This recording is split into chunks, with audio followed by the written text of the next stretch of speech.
UP विधानसभा वेंचणुकेन आम आदमी पक्ष गोंयांत 40 मतदारसंघांनी उमेदवार घालतले तशेंच जिंकतले बी। सरकारूय स्थापीत करतले आनी गोंयच्या जनतेक 48 वरां भितर फुकट वीज दितले म्हण दिल्लीचो आमदार राघव चड्डा उलयला। तशेंच एल्विस कोम्स हांच्यांनी पक्षा खातीर काम केल्लें आसा।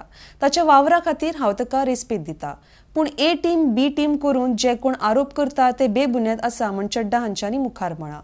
RDXGOA खातीर पणजेच्यान संजय मनोली। हम सारी सीटों पे इलेक्शन लड़ेंगे, ऑल 40 सीट्स। और मैं आपको बता दूं, जिस प्रकार से गोवा के लोगों की होप, उम्मीद आम आदमी पार्टी बन रही है, आम आदमी पार्टी सारा सीटों पे तो चुनाव लड़ेगा ही, चुनाव जीतेगा, नेक्स्ट गवर्नमेंट बनाएगा और 48 आवर्स के अंदर गोवा के लोगों को फ्री इलेक्ट्रिसिटी आम आदमी पार्टी देगा।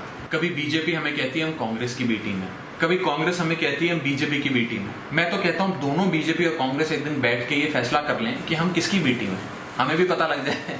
तो ये झूठ है, अनर्गल आरोप है। कोई व्यक्ति हमारे साथ था, वो छोड़ के गया है, हम उसका सम्मान भी करते हैं और हमारे साथ काम किया है, हम उसको पार्टी के अंदर उन्होंने अपनी सेवाएं दी, उसके लिए उनको थैंक यू करते हैं। पर आज वो नहीं है हमारे पार्टी में, तो कोई बात नहीं, उन्होंने पार्टी छोड़ दी। हम किसी व्यक्ति विशेष की पार्टी नहीं है, हम गोवा के लोगों की पार्टी है। गोवा के लोग हमारे साथ हैं।